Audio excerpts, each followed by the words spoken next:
So this video, we're going to talk about the Huntworth Matterhorn. We're going to talk about the things that I found out about this jacket that I was completely wrong about, the testing I put it through, and what it can do for you as a hunter and what it can't do for you as a hunter. So you want to hear about all those things, stay tuned and let's jump into this thing. So once again, I'm Mike, the Everday Bow Hunter, owner of archeryhunting.com. Tested a lot of gear. So recently I did a bunch of comparison videos. I compared the Sitka Fanatic jacket to a couple other jackets and really did a breakdown of how they compare to it. But I got the Huntworth Matterhorn with the same idea in mind. I was going to compare it to the Sitka Fanatic until I got it and tested it. And I found out the Huntworth Matterhorn is in a completely different category than the Sitka Fanatic. It is a different setup for a different set of hunting circumstances. Now, what I'm talking about is on the website, you go there, you go to look at the Matterhorn. The Matterhorn is listed there as having to be windproof, waterproof, got this heat boost technology in it, and it claims to be good for 20 degrees down to -10 degrees. Now, originally I thought when I looked at that and I said, okay, whatever. Yeah, sure. Wait till I get hold of it and test it. There's a lot of claims by jackets and different things out there in the hunting industry. It tells you how warm they're going to be. And generally that's not true unless you have adequate base layers and all these other factors that go into it. Now with the Matterhorn, what I found out is that's true. And it also comes with some caveats. So let's talk about this. First, let's talk about the actual features of the jacket. And let's start off with what's inside here. And it's this Sherpa fleece, this graphene Sherpa fleece, which is a Huntworth specific thing they call their heat boost technology.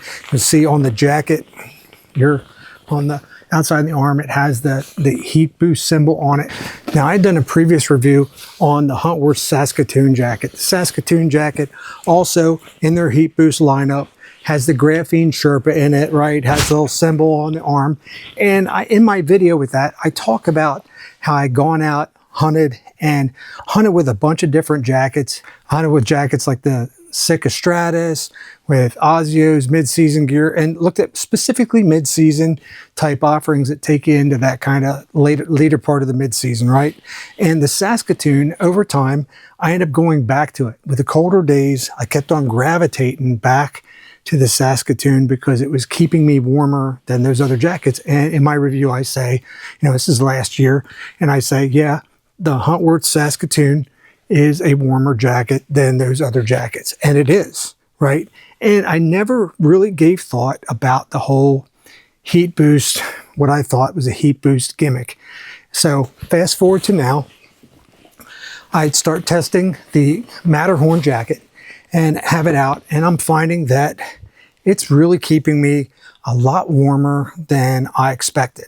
And I thought, oh, this jacket is way warmer than the Sitka Fanatic. In fact, I'm dying in this thing.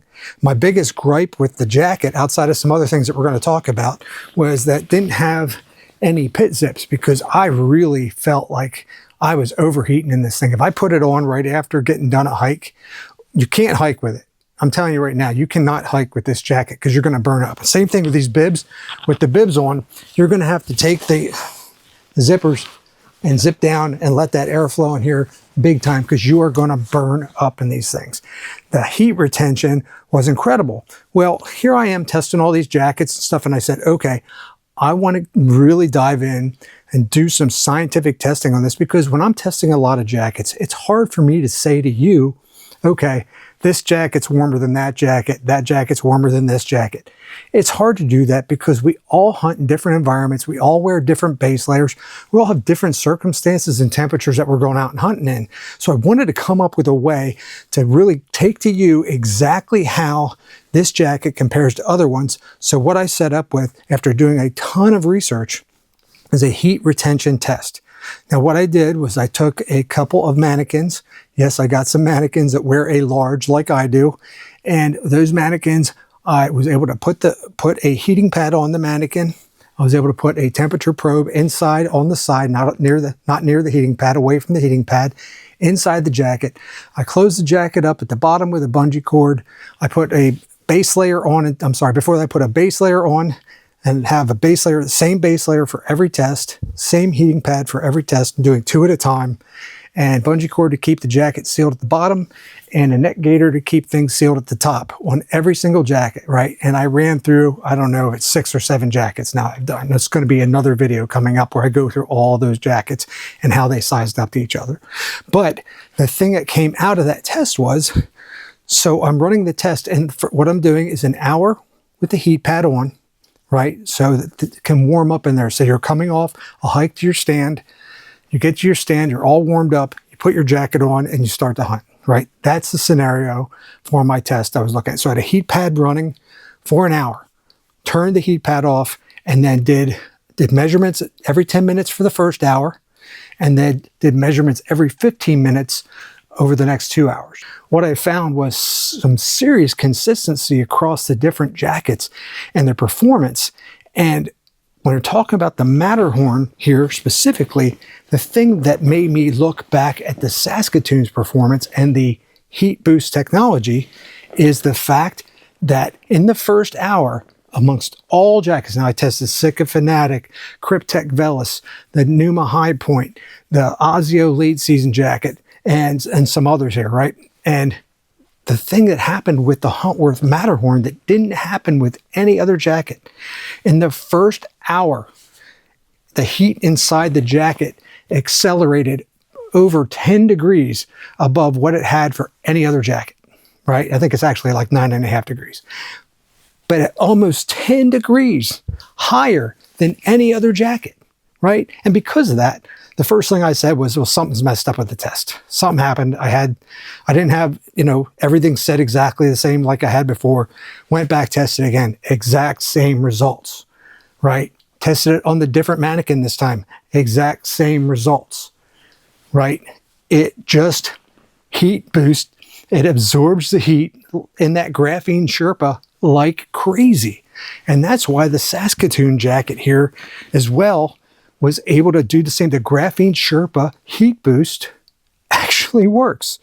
That heat retention, right, is amazing. It goes up, and then over 2 hours, it goes down pretty good, right? But what it shows me is a couple things about the jacket, right? First off, this is more like the Sitka Incinerator Aerolite jacket, with the Primaloft Gold with cross-core technology in it, right? It's got that great insulation in it.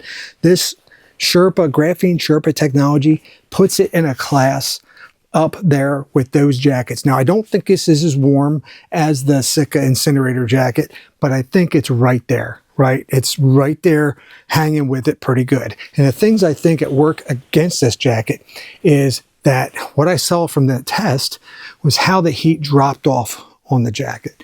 And it showed me that as much as this holds heat in, it doesn't breathe as well as you might want. So the thing that I said I think is missing on this is the pit zips. It would really do well to have pit zips on here so you could drop heat when you need it in case you are hiking extremely cold temps, right? You have bad weather conditions and you need to have this on because this is 100% windproof, no doubt.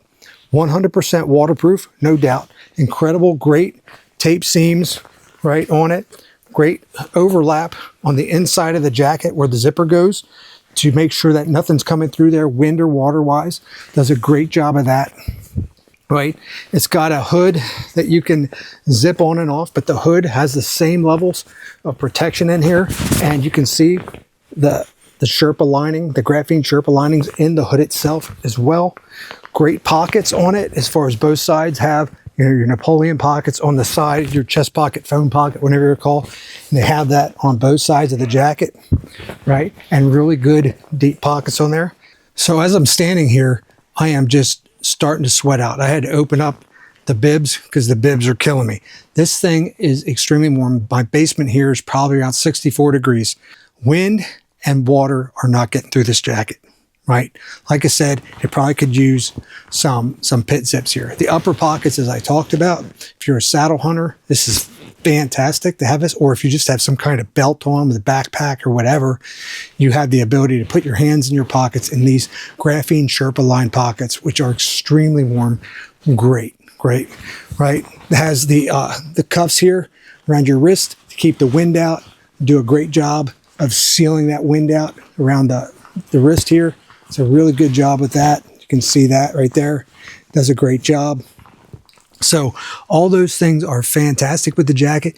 You have the ability here, just like a lot of these jackets, to cinch it down and really get it tight around you so the wind can't get in there. So when you have these bibs on and this jacket on, you are roasting.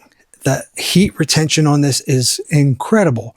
Now, how long that lasts is another thing. I haven't had the opportunity to put this out in four plus hours of, out there hunting, but with the amount of heat that's generated in this initially, and the factor that your body heat isn't going away, you're staying warm, right? Your ability to stay warm in this setup is probably going to be long lasting. Now, if you get up and you're going to move again, you're rifle hunting, this is great Western kit here because of the elements of it. I think that this isn't as much a great late season bow hunting kit as much as it is a great late season rifle muzzle loading kit, backcountry Western type hunting kit. I think it's a lot better than that because one of the detriments of this is that it is very noisy, right? As far as for bow hunters, every time you move in this thing, right, it makes some noise. Now, walking, I didn't really find that it made noise walking, right? You're not going to be just a bundle of noise walking, but every time you move your arms,